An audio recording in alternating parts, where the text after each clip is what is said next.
자, 오늘 말씀은 마태복음 25장 14절에서 30절까지 말씀입니다.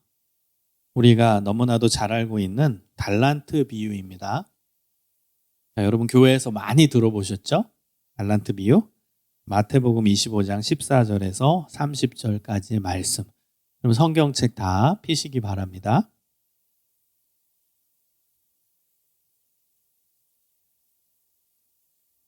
신약 43페이지입니다. 제가 대표로 읽겠습니다. 또 어떤 사람이 타국에 갈 때 그 종들을 불러 자기 소유를 맡김과 같으니 각각 그 재능대로 한 사람에게는 금 5달란트를, 한 사람에게는 2달란트를, 한 사람에게는 1달란트를 주고 떠났더니 5달란트 받은 자는 바로 가서 그것으로 장사하여 또 5달란트를 남기고 2달란트 받은 자도 그같이 하여 또 2달란트를 남겼으되 1달란트 받은 자는 가서 땅을 파고 그 주인의 돈을 감추어 두었더니 오랜 후에 그 종들의 주인이 돌아와 그들과 결산할세 5달란트 받았던 자는 5달란트를 더 가지고 와서 이르되 주인이여 내게 5달란트를 주셨는데 보소서 내가 또 5달란트를 남겼나이다. 그 주인이 이르되 잘하였도다. 착하고 충성된 종아 내가 적은 일에 충성하였음에 내가 많은 것을 내게 맡기리니 내 주인의 즐거움에 참여할지어다 하고 2달란트 받았던 자도 와서 이르되 주인이여 내게 2달란트를 주셨는데 보소서 내가 또 2달란트를 남겼나이다. 그 주인이 이르되 잘하였도다. 착하고 충성된 종아 내가 적은 일에 충성하였음에 내가 많은 것을 내게 맡기리니 내 주인의 즐거움에 참여할지어다 하고 1달란트 받았던 자는 와서 이르되 주인이여 당신은 굳은 사람이라 심지 않은 데서 거두고 해치지 않은 데서 모으는 줄을 내가 알았으므로 두려워하여 나가서 당신의 달란트를 땅에 감추어 두었었나이다. 보소서 당신의 것을 가지셨나이다. 그 주인이 대답하여 이르되 악하고 게으른 종아 나는 심지 않은 데서 거두고 해치지 않은 데서 모으는 줄로 내가 알았느냐. 그러면 내가 마땅히 내 돈을 취리하는 자들에게나 맡겼다가 내가 돌아와서 내 원금과 이자를 받게 하였을 것이라 하고 그에게서 그 1달란트를 빼앗아 10달란트 가진 자에게 주라. 무릇 있는 자는 받아 풍족하게 되고 없는 자는 그 있는 것까지 빼앗기리라. 이 무익한 종을 바깥 어두운 데로 내쫓으라. 거기서 슬피 울며 이를 갈리라 하니라. 아멘. 여러분 오늘은 좀 재능에 대해서 좀 생각해 보려고 해요. 재능. 여러분은 재능에 대해서 어떻게 생각하십니까? 많은 재능이 있죠. 그런데 그 재능을 왜 하나님께서 우리에게 주셨을까? 이런 생각 해봤어요. 사람마다 재능이 다 달라요. 이 사람은 말을 잘하고, 이 사람은 음악을 잘하고, 이 사람은 뭐 공부를 잘하고, 이 사람은 운동을 잘하고, 다 재능이 다릅니다. 왜 하나님께서는 우리에게 다른 재능을 주셨을까요? 여러분 그 이유는 그냥 단순히 그 재능 가지고 뭐 취미 생활 해라, 뭐 재능 가지고선 뭐 인생을 좀 더 풍요롭게 살아라 이런 의미가 아닙니다. 취미 생활하면은 인생이 풍요로워지죠. 취미 생활하면 재밌죠. 근데 단순히 하나님께서 재능을 우리에게 주신 이유는 그저 뭐 재능 가지고 취미 생활에서 뭐 만족해라 또 재밌게 살아라 이런 의미가 아니라 그 재능을 가지고 살라 이거예요. 그리고 그 재능을 써먹으면서 살아라. 그리고 그 재능을 통해 하나님을 기쁘시게 하라. 여러분 이것이 하나님의 뜻입니다. 이것이 재능을 우리에게 주신 이유입니다. 재능을 이제 여러분 중요하게 봐야 돼요. 소중하게 봐야 됩니다. 재능을 너무 쉽게 보면 안 됩니다. 제가 청소년 사역을 오래 하면서 청소년들에게 이런 질문을 많이 던져요. 너네 재능이 뭐냐? 너 재능이 뭐야? 말해볼래? 그러면 많은 청소년들이 머리를 긁적거리면서 이렇게 얘기합니다. 저 재능 없어요. 그 말이 저에겐 제일 안타까워요. 왜 재능이 없어요? 다 있죠. 근데요, 이 시대가 상대평가하는 시대예요. 여러분 상대평가가 뭐예요? 옆에 애들 비교하면서 너가 잘했네, 너가 못했네, 너 몇 점이네, 너 몇 등이네, 너 잘했네, 너 잘못했네. 다른 사람과 비교하면서 평가를 하는 게 상대평가입니다. 그러다 보니까 이 재능에 대해서도요, 나는 이 재능이 있는데 라고 생각을 하는데 옆에 애가 나보다 더 많은 재능을 갖고 있으면 나는 재능이 없네 라고 되는 거예요. 상대평가하면서. 나는 피아노 잘 치는 것 같은데 옆에 애가 더 피아노 잘 쳐. 우리 교회에서 내가 피아노 반주했는데 새로 교회 온 애가 피아노를 나보다 더 잘 쳐. 그러면 나는 슬그머니 피아노에서 내려와서 이제 피아노를 안 쳐요. 왜? 나는 피아노 재능이 없다고 생각하는 거예요. 이게 제일 저는 안타까워요. 그러니까 이 비교평가, 상대평가 속에서 우리 청소년들이, 우리 사춘기 아이들이 나 재능이 없네 이렇게 얘기하는 거예요. 나 재능이 없네. 여러분 재능이 없는 게 아닙니다. 여러분 재능 다 있습니다. 잊지 마세요. 오늘 설교를 통해서 이 부분을 명확히 하십시오. 나는 재능이 있다. 하나님께서 나에게 재능을 맡겨주셨다. 하나님이 나에게 재능을 주셨다. 이 부분을 잊지 마십시오. 그리고 그 재능을 가지고 살아야 된다. 그 재능을 쓰면서 살아야 된다. 그 재능을 활용하면서 살아야 한다. 그리고 그 재능을 활용하면서 하나님을 기쁘시게 하며 살아야 한다. 여러분 이 부분을 명확하게 하시면 좋겠습니다. 설교를 듣고 나서는 바뀌어야 돼요. 여러분 재능 있습니다. 분명히 있습니다. 여러분 재능 하나님께서 주셨습니다. 그걸 활용하고 사셔야 돼요. 그걸 쓰면서 사셔야 돼요. 그것을 통해 하나님을 기쁘시게 하며 살아야 됩니다. 여러분 오늘 마태복음 25장 요 본문은 우리가 너무나 잘 알고 있는 달란트 비유입니다.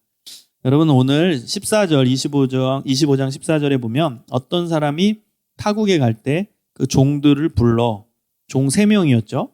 자기 소유를 맡겼습니다. 그래서 한 사람한테는 금 5달란트 엄청 큰 양이에요. 엄청 많이 맡겨준 거예요. 금 5달란트. 한 사람한테는 2달란트. 그 다음 한 사람에게는 1달란트를 맡겨주신 겁니다. 주인이 맡긴 거예요. 그리고 나서는 이 주인은 떠났어요. 그리고 나중에 이제 와가지고 평가를 하는 거예요. 이 주인이. 나중에 돌아와가지고 이 5달란트 받은 사람은 어떻게 했는지, 2달란트 받은 사람은 어떻게 했는지 그 2달란트로. 1달란트 받은 사람은 그 1달란트 갖고 어떻게 했는지를 평가하는 겁니다.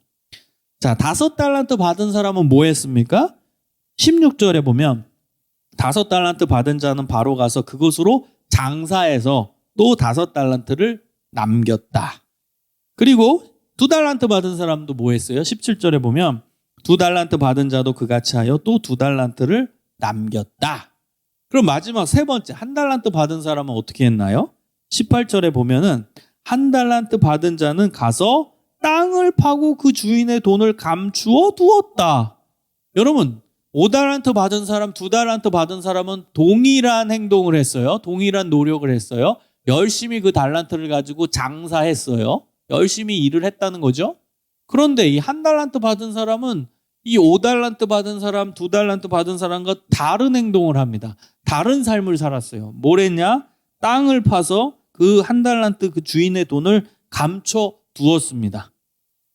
그리고 나서 오랜 시간 지난 후에 주인이 왔어요. 주인이 와서 이제 물어보는 거예요. 평가하는 겁니다. 5달란트 받은 사람한테 야, 너 5달란트 가지고 뭐 했냐? 그랬더니 5달란트 받은 자가 20절에 이렇게 얘기합니다. 저는요 5달란트를 더 벌었습니다. 5달란트 받았던 자는 5달란트를 더 가지고 와서 이르되 주인이여 내게 5달란트를 주셨는데 보소서 내가 또 5달란트를 남겼나이다. 우와 대단하죠? 5달란트를 받았는데 그걸로 장사해서 5달란트를 더 남겼다는 거예요. 자, 그 다음에 이제 두 번째 종한테 얘기합니다. 2달란트 받았던 종에게 너는 어떻게 했느냐? 그랬더니 22절에 2달란트 받았던 자도 와서 이르되 주인이여 내게 2달란트를 주셨는데 보소서 내가 또 2달란트를 남겼나이다. 2배 성과를 올린 거죠. 2달란트 받은 자는 더 열심히 해서 그 2달란트를 더 남긴 겁니다. 자, 그리고 나서 1달란트 받은 자에게 물어봅니다. 야, 너는 어떻게 했냐? 그랬더니 24절에 1달란트 받았던 자는 와서 이르되 주인에 대해서 먼저 이야기해요. 나 뭐 했다? 이야기하는 게 아니라 먼저 주인님에 대해서 이야기합니다. 그 내용을 잘 보세요. 24절. 주인이여 당신은 굳은 사람이라 심지 않은 데서 거두고 해치지 않은 데서 모으는 줄을 내가 알았으므로 두려워해서 나가서 당신의 달란트를 땅에 감추어 두었나이다. 보소서 당신의 것을 가지셨나이다. 우와, 여러분 이 한 달란트 받은 사람은요, 자기가 뭘 했는지를 말하기 전에 주인님한테 이런 얘기를 합니다. 주인님, 당신은 굳은 사람이래. 완고한 사람이래. 좋은 의미가 아닙니다. 당신은 완고한 사람이래요. 진짜 이런 표현 있죠? 정말 바늘로 찔러도 피 한 방울 안 나올 사람. 이게 굳은 사람이에요. 당신은 너무 굳은 사람이야. 너무 완고한 사람이에요. 그리고 나서 뭐라고 얘기해요? 내가 너무 두려워한다. 두려운 사람, 완고한 사람 좋아요? 이게 부정적인 거죠. 아니 주인한테 그렇게 얘기해요. 그리고 나서 그래서 내가 두려워해가지고 요거 뭐 하면 큰일 날 것 같아서 그냥 땅 파가지고 그냥 뒀다. 이 주인님이 와가지고 야 내 돈 갖고 뭐 맘대로 했냐, 이 주인님이 나 더 힘들게 할까봐 나는 그냥 주인님 무서운 분이라 그냥 요거 그냥 가만히 그대로 그냥 두는 게 맞다라고 판단해서 땅에 파서 그냥 뒀다는 거예요. 그리고 나서 여기 보십시오. 주인님 그냥 주신 대로 그대로 여기 있습니다. 잘했죠? 저 그대로 그냥 둔 거예요. 뭔가 제 판단과 의지대로 뭐 맘대로 했다가 큰일 나는 거잖아요. 그냥 저는 그냥 그대로 뒀습니다. 주인님 그대로 주신 대로. 당신 무서운 분이에요. 당신 완고한 분이니까 그대로 뒀어요. 제 판단대로 아무것도 안 하고 그냥 그대로 뒀어요. 여러분 이렇게 세 번째 종이 주인한테 이야기를 하게 됩니다. 여러분 오늘 본문의 내용 가운데 지금까지 제가 설명한 내용 가운데서 어떤 것을 여러분이 느끼셨나요? 사실 오늘 본문의 이 주인은 하나님이 어떤 분이신가를 보여주는 내용이에요. 이 주인이 하나님이십니다. 그리고 종은 우리입니다. 우리. 그럼 여러분 뭘 찾으셨어요? 오늘 본문에서. 하나님은 우리에게 달란트를 맡겨주시는 분이라는 거예요. 여러분 하나님은 우리에게 달란트를 맡겨주시는 거예요. 그 달란트를 우리 용어로 편안하게 이야기하면 지금 우리 청소년들에게 또 우리 초등학교 학생들한테 할 수 있는 편안한 말로 바꾸면 재능이에요. 재능. 하나님께서 우리 한 명 한 명한테 재능을 주셨어요. 우리한테 맡겨주셨다는 거예요. 하나님이 우리에게 주신 거예요. 여러분 재능을 하나님이 주셨어요. 근데 여러분 잘 살펴보세요. 그 재능은 내 겁니까? 하나님의 것입니까? 그렇죠? 하나님의 것입니다. 하나님이 우리에게 맡겨주신 거예요. 맡겨주신 거예요. 예를 들어서 제가 지갑이 있는데 앞에 학생한테 야 잠깐만 맡아, 나 지금 화장실 좀 갔다 올게. 맡기는 거예요. 그 지갑은 그 받은 학생의 것이 아니죠. 내 지갑이에요. 그냥 보관하는 거죠. 맡겨진 거죠. 여러분 그래서 하나님이 우리에게 재능을 주실 때는요, 그 재능이 내 게 아닙니다. 하나님의 것이지. 하나님의 것을 나에게 맡겨주신 거예요. 여러분의 재능은 무엇입니까? 하나님께서 여러분에게 맡겨주신 재능은 무엇입니까? 여러분 재능이 다 있다는 거예요. 그럼 어떤 학생은 이제 질문하겠죠. 재능이 뭡니까? 재능의 내용이 뭡니까? 모든 게 재능입니까? 공부 잘하는 것도 재능, 노래 잘하는 것도 재능, 뭐 축구 잘하는 것도 재능, 그 다음에 뭐 미술 잘하는 것도 재능, 뭐 다 재능입니까? 여러분 재능은 정말 다양해요. 그리고 저는 이제 학교에서 가르치는 사람인데요, 또 교육을 연구하는 사람이에요. 교육학에서 보면은 이 재능에 대해서 연구한 학자들이 많아요.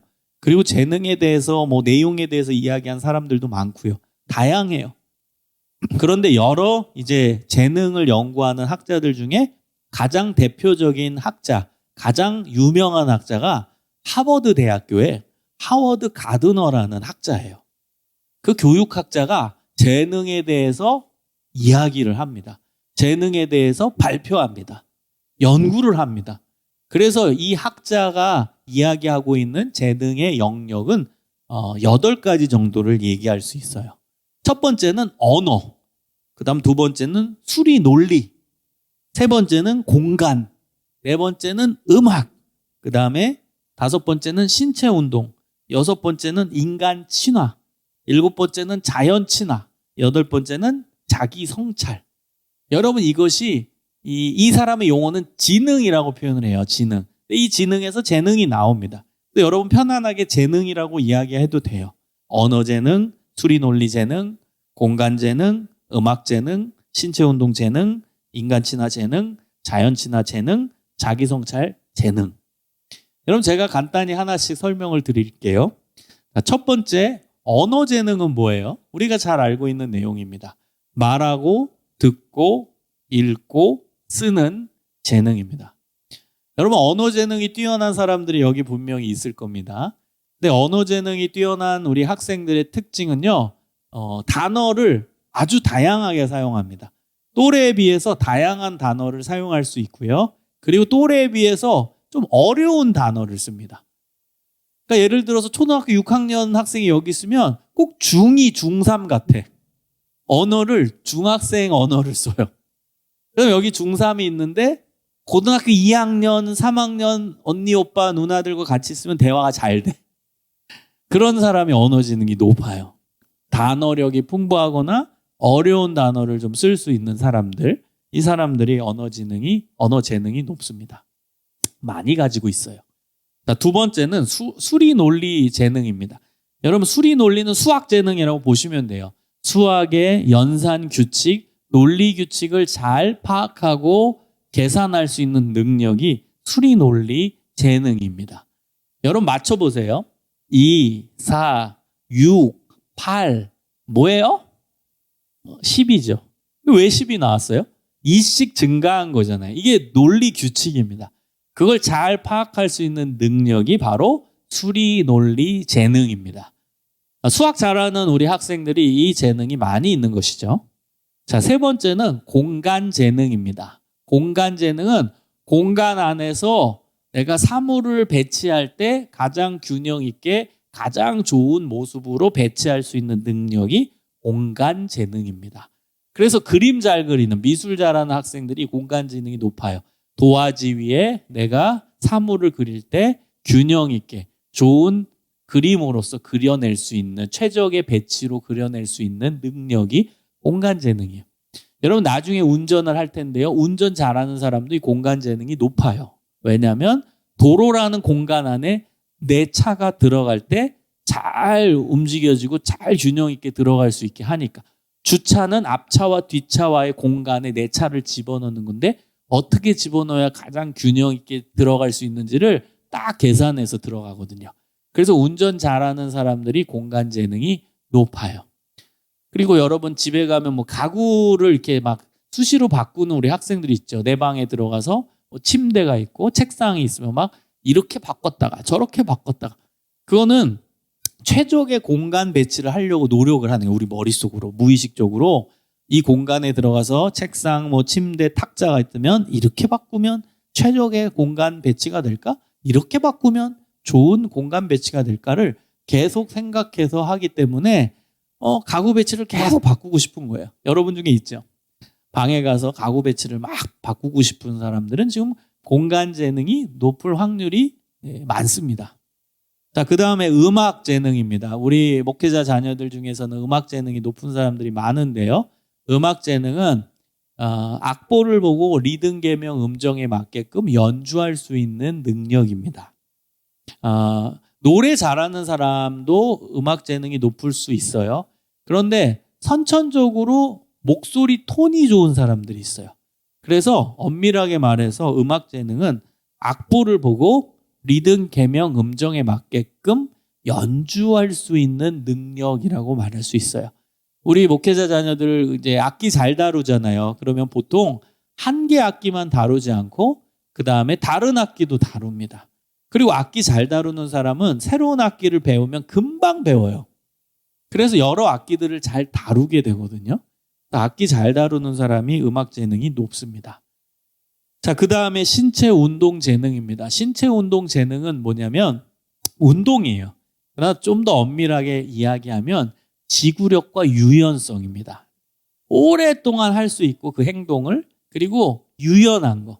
그래서 뭐 오래 달리기 잘하고 그다음 뭐 발레 잘하고 이런 여러분이 유연성을 쓰거나 지구력을 요하는 운동 잘하는 사람들이 신체 운동 재능이 높은 거예요. 자, 그 다음에 인간 친화 재능이 있어요. 여러분, 인간 친화 재능이 뭐예요? 사람들을 좋아하는 거예요. 사람들과 함께하고 인간관계가 잘 되고, 그 다음에 사람들 사이에서 뭐 리더십이 있고 이끌려고 하고, 그 다음 사람 자체를 좋아하는 그런 사람들은 인간 친화 재능이 있어요. 여러분, 이런 것도 재능이래요. 인간관계 잘 맺고 친구가 많고 친구 사이를 이렇게 주도하려고 하고, 그 다음 인기가 많고, 요것도 바로 인간 친화 재능이라는 거예요. 여러분, 인간 친화 재능 있는 사람들 우리 많죠? 목회자 자녀들 중에 많을 겁니다. 손 들어보세요. 나 인간 친화 재능이 높다. 다 보입니다. 자, 손 드세요. 손 들었어. 손 들었어. 네, 좋아요. 네. 자, 그 다음에 자연 친화 재능이 있는데요. 이것은 자연을 좋아하는 거예요. 자연이라고 했을 때는 동식물이죠. 동식물을 좋아하는 것도 재능이래요. 여러분 동식물 좋아하세요? 예를 들어서 길을 가고 있는데 고양이가 쓰러져 있어요. 그러면 여러분 어떻게 반응합니까? 나는 고양이 쓰다듬어주고 얘 왜 아픈가? 그리고 동물보호센터에 전화해야 된다. 그럼 자연 친화 재능이 높은 거예요. 근데 동물이 안 보여. 쓰러진 고양이가 전혀 안 보여. 그건 인간 자연 친화 재능이 낮은 거예요. 그 다음에 여러분 방에 들어가거나 집에 들어가고 어느 집에 방문했을 때 시든 꽃이 보여요?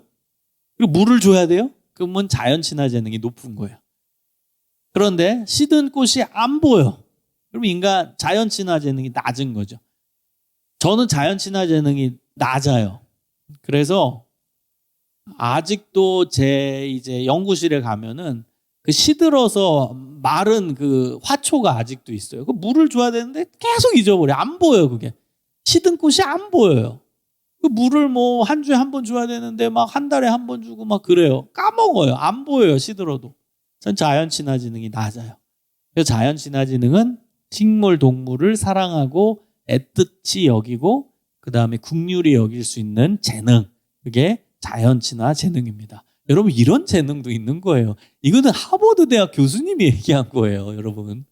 자, 그 다음에 마지막으로 자기 성찰 재능입니다. 여러분, 자기 성찰 재능이라는 것은 뭐냐면, 성찰이라는 건 내 부족한 점, 내가 잘못하고 있는 점, 내가 개선되어야 할 점들을 생각하는 거예요. 계속 생각하는 게 성찰입니다.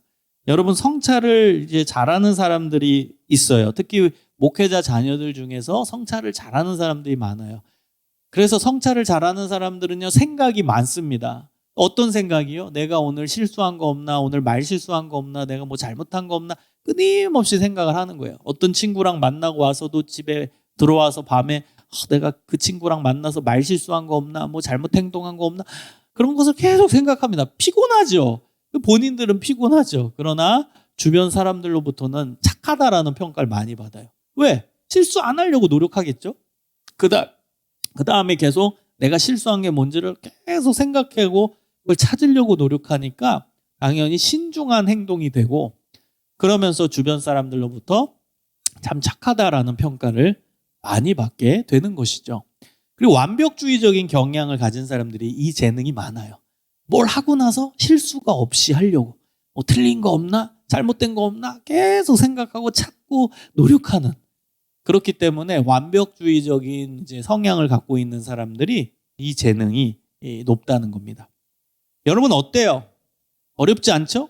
이 8가지 재능 중에 내가 많이 가지고 있는 재능이 뭔지를 찾아보는 겁니다. 찾아보는 거예요. 근데 여러분 찾을 때 주의점이 뭐예요?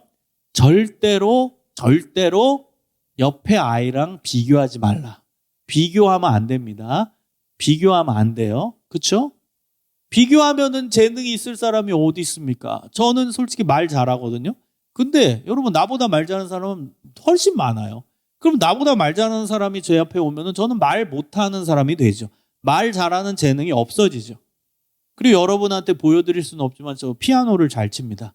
그런데 저보다 피아노 잘 치는 사람 널렸어요. 그럼 저보다 피아노 잘 치는 사람들이 오면 저는 피아노 잘 치는 재능이, 음악 재능이 없어지는 거예요. 난 없다고 생각이 드는 거예요. 비교하면 재능 있을 사람 아무도 없어요. 그래서 여러분, 여러분의 재능을 체크할 때는 옆에 애랑 비교하는 게 아닙니다. 나 자신을 보는 겁니다. 여러분 8가지 방금 전에 설명한 재능이 내 안에 다 있거든요. 그 8가지가 내 속에 다 있어요. 정도의 차이가 있을 뿐이지 다 있어요. 그 중에서 많이 나오는 게 뭔지를 찾는 겁니다. 많이 나오는 거. 예전에 EBS 다큐프라임에서 이 연구를 했거든요.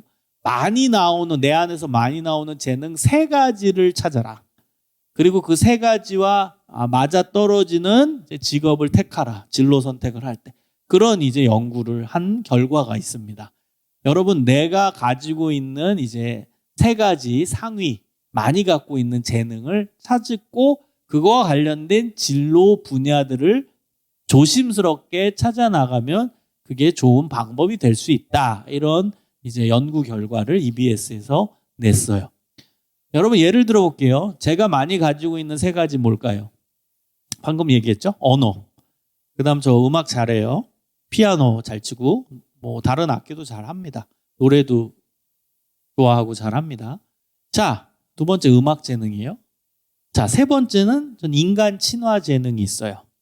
그럼 여러분 이 3가지가 이제 활용되는 이제 여러 직업들이 있죠. 하나만 있는 게 아니에요. 여러 직업이 있어요. 근데 제가 지금 목사잖아요. 목회자. 목사라는 직업과 이 3가지의 재능이 잘 맞나요? 안 맞나요? 잘 맞죠. 여러분, 목사님은 이제 언어 재능이 중요하죠. 설교문 계속 짜고 설교를 자주 합니다. 언어 재능이 중요해요. 그 다음에 목사님은 2번째, 음악 재능. 찬양 관련된 사역을 많이 해요. 그래서 그 목사님의 역할과 많이 연결이 돼요. 자, 3번째, 인간 친화 재능. 목사님은 사람들 안에 있습니다. 사람들 신방하고 사람들 상담해주고 계속 사람들 속에 있어요. 그러니까 인간 친화 재능이 중요하다는 거예요. 여러분, 제가 가진 3가지 상위 재능이 목회자라는 이 직업과 진로와 잘 맞는다는 거죠. 그래서 저는 즐겁게 이 사역을 잘 감당할 수 있는 겁니다. 또 여러분이 3가지를 찾아보시고 그것을 활용할 수 있는 진로 분야가 어떻게 되는지를 찾아보세요. 그리고 한 개는 아니에요. 여러 개를 펼쳐놓는 거예요.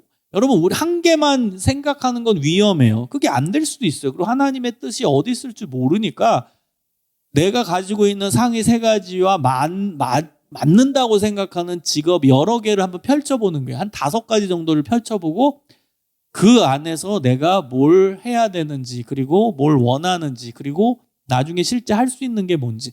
또 우리는 시험 봐야 되고 성적이 나와야 되니까 거기에 또 맞춰야 되니까 직업을 한 5가지는 펼쳐놓고 그리고 나서 현실에 맞게 나중에 시험 성적 나오면 이제 과를 선택해야 되잖아요. 대학 갈 때.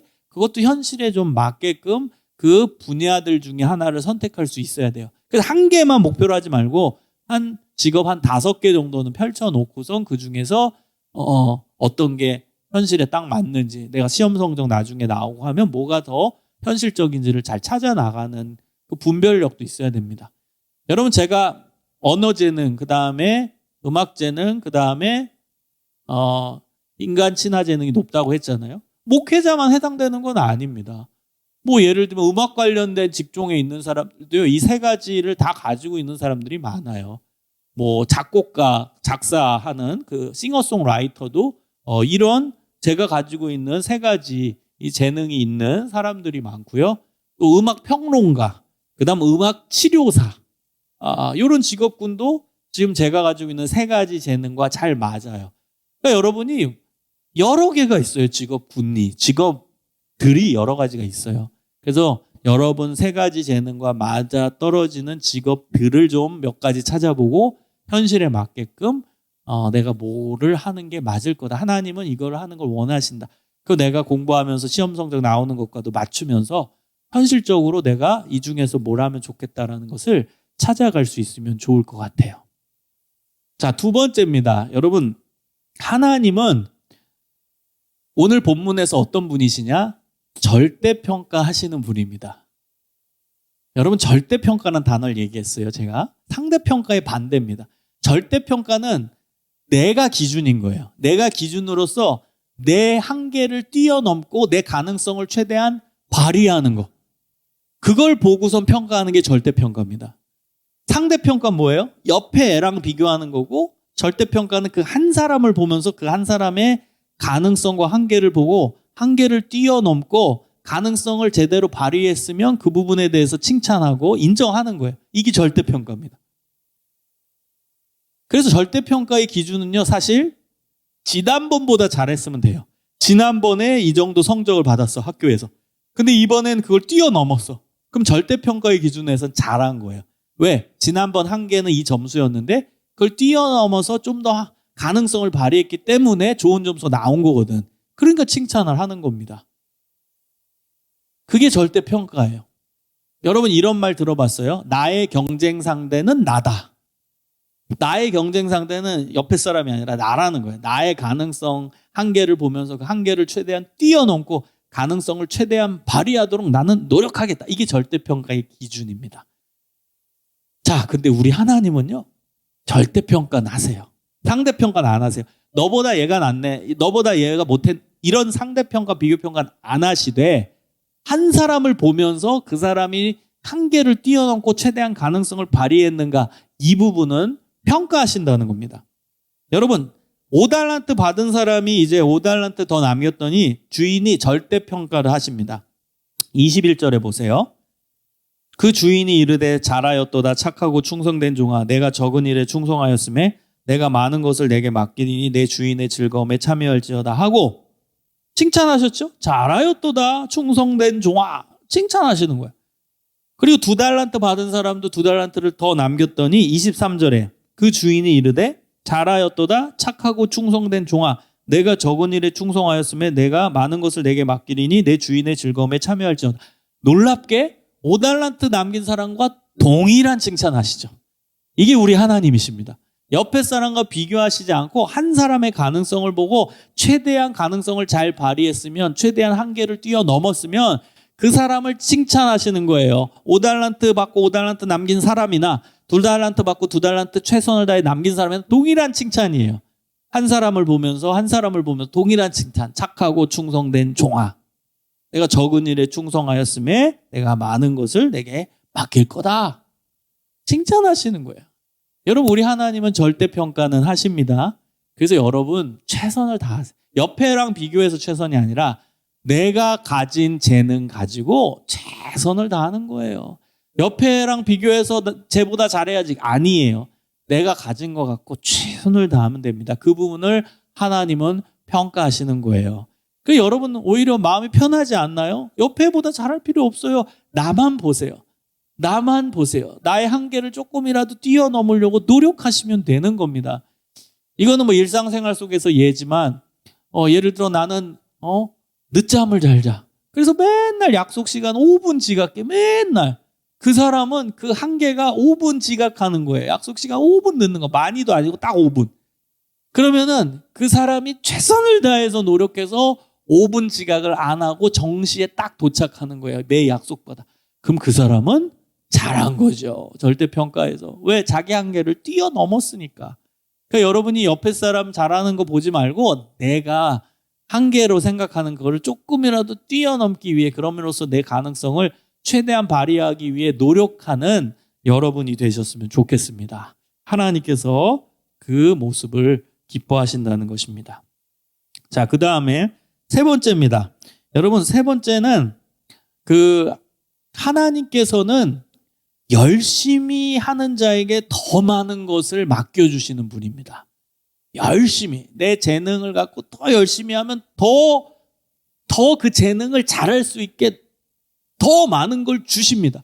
좋은 하나님이에요. 우리 하나님은 여러분이 재능을 갖고 더 열심히 하잖아요. 그러면은요 더 많이 그 재능을 부여해 주세요. 음악 재능 있는 사람 더 열심히 음악적인 것으로 노력하고 공부하고 연습하고 준비하면 음악적 재능을 더 많이 주시는 분이에요. 수리 논리 지능이 높은 사람은 더 열심히 수학 공부하고 노력하면 하나님이 더 많은 수리 논리 재능을 주시는 분이에요. 좋은 분이세요. 여러분 이 세 번째 1달란트 받은 사람의 문제는 뭐예요? 그 사람은요 그냥 땅에 그냥 뒀어요. 자기 한계 가능성 발휘하지 않았어요. 그대로 그냥 받은 대로 그대로 남겨뒀어요. 어떤 노력도 안 한 겁니다. 자기 한계를 뛰어넘고 가능성을 최대한 발휘하려고 노력하지 않았어요. 그래서 주인이 그 세 번째 종한테 이렇게 평가하시는 거예요. 악하고 게으른 종아.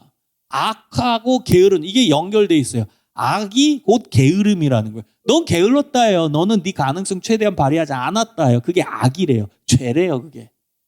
여러분 무섭죠? 여러분 우리의 가능성을 최대한 발휘 안 하는 것도 죄래요. 악이래요. 여러분 재능 받았죠? 그럼 그 재능을 갈고 닦아야 돼요. 정말 그 재능을 열심히 갈고 닦아서 그 재능 가지고 하나님의 일을 하고 또 이웃을 섬기고 또 하나님을 사랑하는 일을 위해서 써야 돼요. 내 재능을 활용하면서 살아야 돼요. 내 재능을 통해 하나님을 기쁘시게 해야 돼요. 근데 그냥 내버려두고 활용도 안 하고 가만두면 그건 악하고 게으른 종이 되는 겁니다. 그리고 이 세 번째 종의 문제는 뭐라고요? 주인에 대해서 잘 몰랐어요. 주인에 대해서 뭐라고 얘기했어요, 아까? 당신은 완고한 사람입니다. 당신은 완고한 사람이에요. 당신 두려운 분이에요. 전 당신이 두렵습니다. 이렇게 종이 주인한테 얘기합니다. 이 종의 문제는 주인이 누군지를 몰랐어요. 여러분 이 주인님이 바로 우리 하나님이라고 했잖아요. 여러분 하나님에 대해서 여러분 어떻게 느끼십니까? 여러분도 이 세 번째 종처럼 하나님 완고한 분입니다. 하나님 무서운 분입니다. 이렇게 얘기할래요? 이 종의 문제는 하나님이 누군지 몰랐다는 거예요. 우리 하나님은 어떤 분이세요? 계속 주시는 분입니다. 좋은 하나님이세요. 여러분 첫 번째 5달란트 남긴 사람한테 뭐라고 말씀하세요? 네가 적은 일에 충성하였으면 내가 많은 것을 내게 맡기랴. 더 줄게 이거예요. 너 잘했으니까 더 줄게. 이 좋은 하나님 아닙니까? 2달란트 받은 사람한테도 더 줄게. 너가 적은 일에 충성하였으면 내가 많은 것을 내게 맡길 거다. 더 줄게 이거예요. 더 줄게. 여러분 우리 하나님 이런 분입니다. 더 주시는 분이에요. 내가 받은 재능 갖고 더 열심히 갈고 닦고 열심히 하면 더 주시는 분. 좋은 하나님이에요. 근데 세 번째 종은 그걸 몰랐어요. 하나님이 누군지 모르는 거예요. 근데 완고한 하나님, 막 무서운 하나님. 잘못 알았죠. 하나님에 대해 오해했죠. 주인에 대해 오해했죠. 여러분 우리 하나님 어떤 분이세요? 좋은 하나님입니다. 좋은 하나님. 주시는 하나님. 그래서 여러분이 받은 재능 더 갈고 닦으세요. 지금 운동하시는 분은 더 열심히 훈련하세요. 그럼 더 많은 재능 주시고요. 또 지금 열심히 수학 공부하는 사람 열심히 하면 더 많은 수학 재능을 주시고요. 또 미술 열심히 하는 사람은 더 열심히 하고 더 열심히 갈고 닦으면은 공간 재능을 더 주시는 거예요. 하나님은 더 주시는 분, 노력하고 땀 흘리고 열심히 준비하는 자들에게 더 주시는 분입니다. 사랑하는 여러분, 오늘 달란트 비유를 꼭 기억하면서 열심히 노력하십시오. 그리고 재능을 갖고 하나님을 기쁘시게 하는 일에 쓰십시오. 제가 설교 서두에 이렇게 말씀드렸죠. 그 재능은 내게 아니라 하나님이 나한테 맡겨주신 거라고요. 맡겨주신 거예요. 우리는 그 재능을 잘 활용해서 하나님의 것인 재능, 하나님이 나에게 맡겨주신 이 재능을 잘 활용해서 하나님을 기쁘시게 하는 일에 쓰는 겁니다. 내 진로 가운데, 내 미래 가운데, 내 직업 가운데서, 내 전문성 가운데서 이 재능을 활용해서 하나님을 기쁘시게 하며 사는 겁니다. 여러분 이걸 어려운 용어로 청지기 의식이라고 합니다. 난 청지기예요. 하나님의 것을 맡겨진, 내가 맡은 자라는 거예요. 내게 아니라는 거예요. 내 재능, 내 시간, 내 물질, 내 환경 모든 게 내게 아니라 하나님이 나에게 맡겨주신 거예요. 무엇을 위해? 하나님의 일을 하라고. 주인이신 하나님의 일을 하라고. 청지기는 종입니다. 종은요, 주인이 뭐 하라고 맡겨준 거예요. 이거 줬어요? 그러면 그 종의 것이 아니라 하나님이 나한테 맡겨주신, 주인이 나한테 맡겨주신 거예요. 그러면 종의 역할은 뭐예요? 아, 주인님이 나 이거 주셨으니까 이건 내게 아니라 이걸 갖고 주인의 일을 하라는 거구나. 주인님을 기쁘시게 하라는 거구나. 이게 종의 역할이고 종의 모습이에요. 우리는 하나님의 종입니다. 하나님이 우리에게 맡겨주신 것을 잘 관리해서 하나님을 기쁘시게 하는 일에 쓰는 거예요. 내 시간, 내 재능, 내 물질, 내 전문성, 내 학위, 내 모든 환경, 모든 걸 하나님을 기쁘시게 하는 일에 쓰는 거예요. 이런 사람을 우리는 사명자라고 얘기합니다. 사랑하는 여러분, 우리 모두 사명자가 됩시다. 재능을 잘 활용해서 재능을 통해 하나님을 기쁘시게 하고 재능을 통해서 여러분 무엇을 할지를 잘 깨닫고 잘 찾고 하나님이 기뻐하시는 일들을 해나가는 하나님의 사명자, 하나님을 기쁘시게 하는 온전한 사명자들이 되시기를 주님의 이름으로 축원합니다. 우리 기도하겠습니다. 하나님 감사합니다. 하나님을 기쁘시게 하는 사명자 되기를 원합니다. 우리에게 맡겨주신 재능을 잘 활용해서 하나님을 기쁘시게 하는 일을 위해 사용하는 하나님의 사명자, 하나님을 기쁘시게 하는 온전한 사명자들 되게 하여 주시옵소서. 주님, 재능을 잘 갈고 닦아서 더 많은 재능 받게 하시고 주님을 위해 잘 사용할 수 있도록 인도하여 주옵소서. 감사드리오며 예수님 이름으로 간절히 기도합니다. 아멘.